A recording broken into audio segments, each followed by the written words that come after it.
At approximately 12:38 p.m.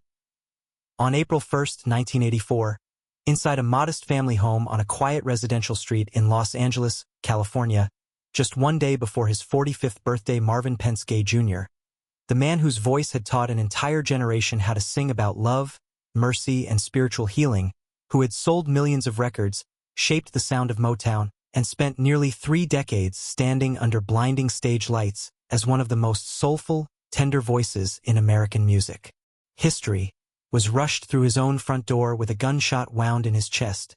bleeding heavily, barely conscious, as neighbors stood frozen outside and the distant sound of sirens began to cut through the afternoon air. Minutes later, at California Hospital Medical Center, doctors pronounced him dead on arrival, not after a show, not on tour, not in a lonely hotel room, but inside the place where he should have been safest, killed not by a stranger or a jealous rival, but by his own father. How does the man who taught the world how to love end up dying in a house filled with shouting, fear, and a loaded gun? How does the voice that healed millions fail to survive the home that raised him? This is not the story of a single argument or a tragic accident, but the untold story of a lifetime of silence, unresolved wounds, and a family slowly breaking apart behind closed doors. A long and painful road that led one of music's greatest legends to his final moments on a living room floor, just hours away from a birthday he would never live to see. Long before the sirens, long before the arguments and the gunshot, Marvin Gaye was first seen by the world as something close to a miracle, a boy raised in Washington, D.C. Inside a strict, deeply religious household, singing in church choirs before he could fully understand the power of his own voice, learning early that music was both refuge and escape, and by the early 1960s, after a string of failed attempts and small studio jobs,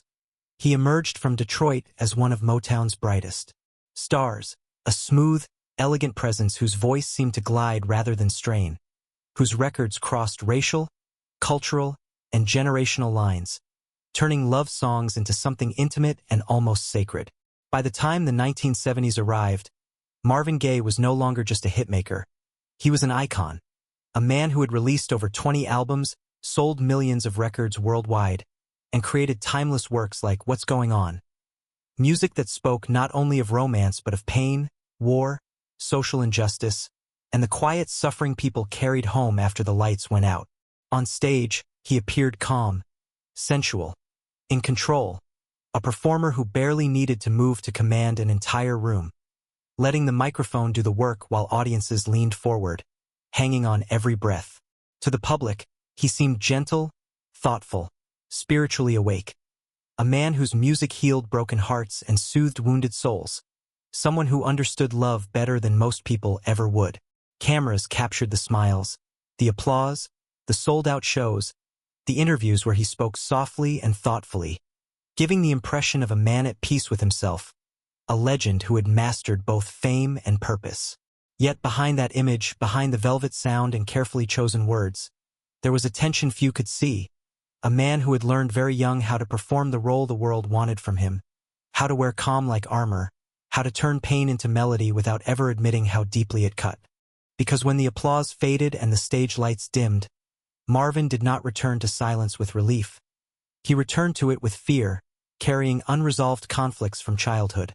a complicated relationship with his family, and a growing sense that the voice which saved millions might not be enough to save the man himself. And as his fame grew larger, the distance between the legend and the human being beneath it quietly grew wider too,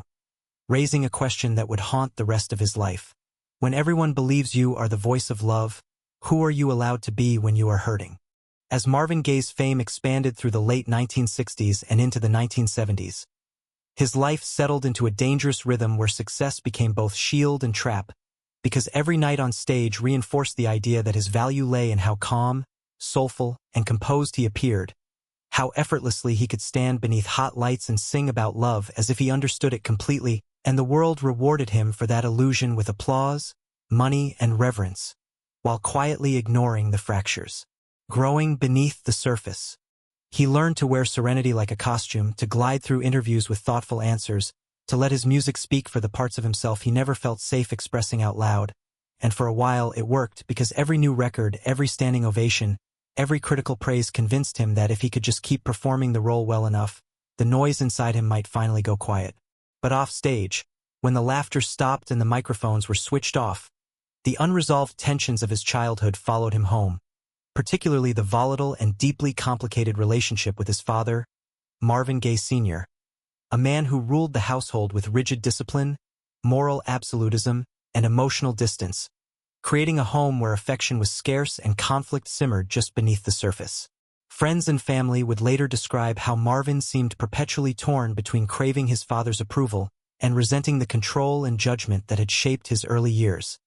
a conflict he carried into adulthood like a weight he never learned how to set down. As the years passed, the cracks became harder to hide,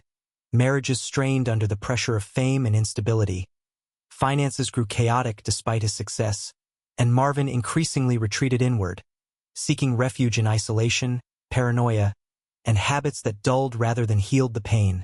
While those closest to him noticed a change in his energy, a quieter sadness behind the smile, a man who could still sing about love beautifully but struggled to live it consistently. By the early 1980s, Marvin was no longer just battling the pressures of fame. He was confronting the cumulative damage of decades spent suppressing anger, fear, and vulnerability. And nowhere did those tensions manifest more violently than inside the family home he had returned to in Los Angeles, a house that became a pressure cooker of unresolved grievances, financial disputes, and emotional exhaustion. Arguments between his parents grew more frequent and intense, often revolving around money, paperwork, and control,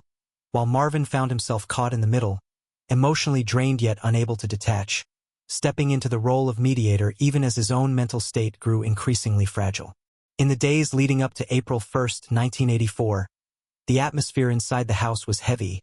filled with raised voices, slammed doors, and long stretches of silence that felt more threatening than the shouting.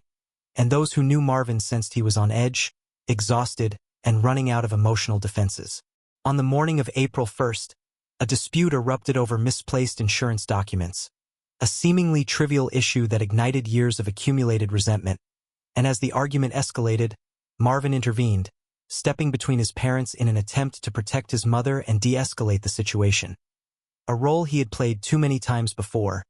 but this time, something was different. Voices grew louder, tempers flared,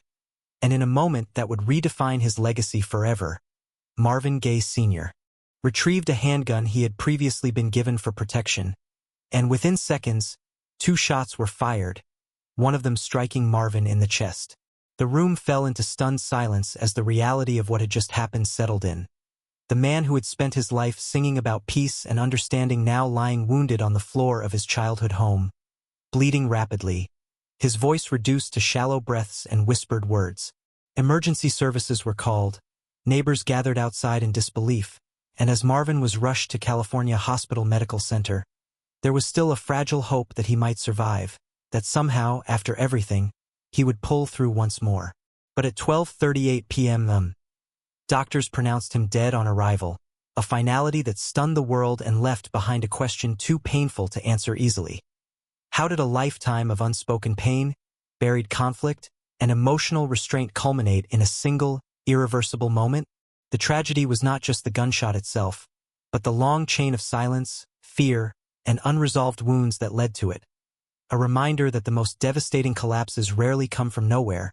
but from years of pressure building behind closed doors, unnoticed by those applauding from the outside. In the immediate aftermath of Marvin Gaye's death, the shock moved faster than understanding,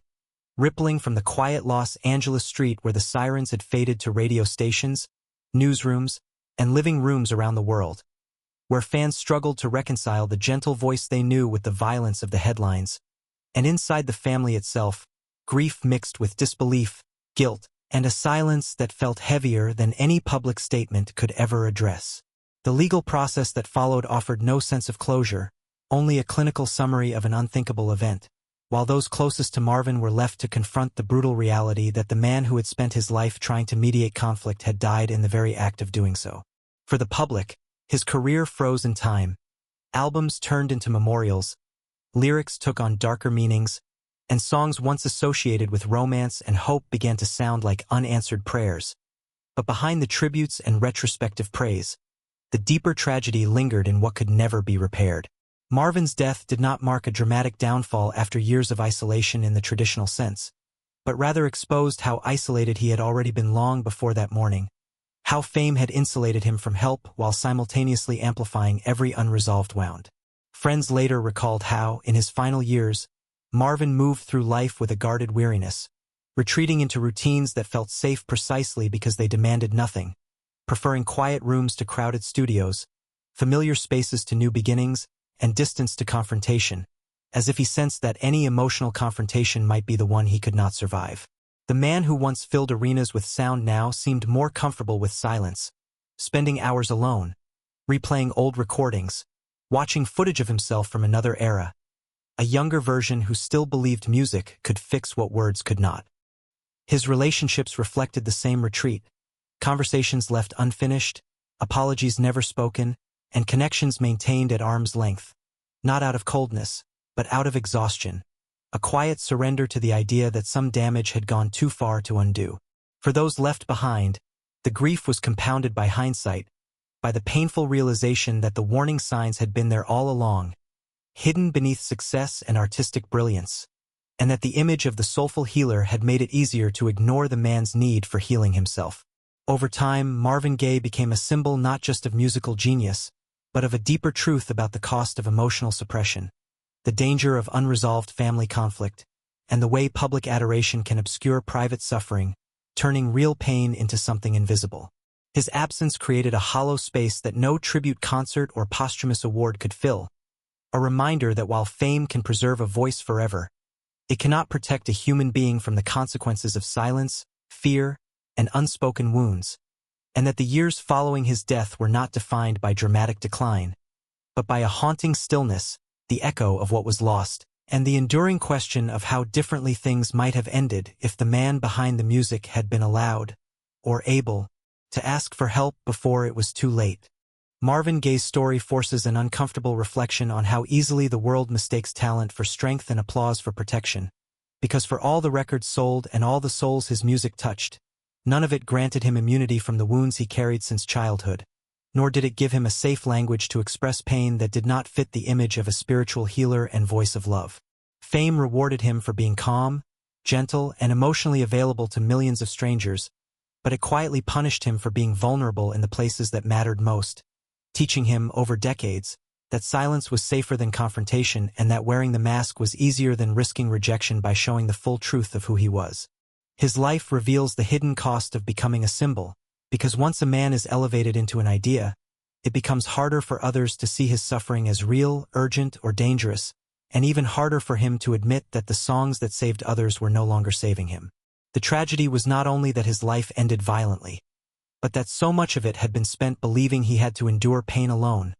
that asking for help would somehow diminish the meaning of his art or betray the role the world expected him to play. In the end, Marvin Gaye did teach the world something profound, not just through his music, but through the silence he left behind,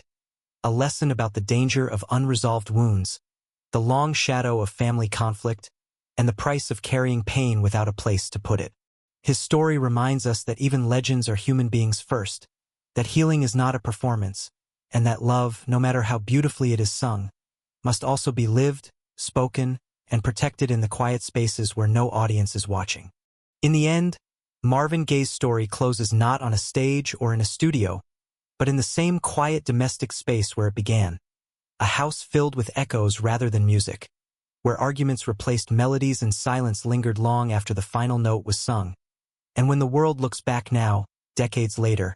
it remembers the voice that defined intimacy, vulnerability, and compassion, while still struggling to accept the way that voice was silenced. The image that remains is not the glamorous icon under spotlights, but a human being who spent his life translating pain into beauty for others, while never fully finding a way to translate it for himself, a man who gave language to heartbreak yet could not speak openly about his own. His death did not erase his legacy, but it reframed it, turning every love song into a reminder that even the most soulful expressions of tenderness can coexist with deep, unresolved suffering, and that fame, applause, and admiration are fragile shields against wounds rooted in family, fear, and silence. Today, his music still plays in living rooms, cars, and quiet moments of reflection, comforting people who may never know the full cost behind the sound. And perhaps that is the final, bittersweet truth of Marvin Gaye's life, that the legend the world adored was, beneath it all, simply a man who wanted peace, safety, and understanding, and that his greatest gift to humanity may be the reminder that behind every perfect voice is a fragile heart, and that love, if it is to heal, must be allowed to exist not only in songs, but in life itself.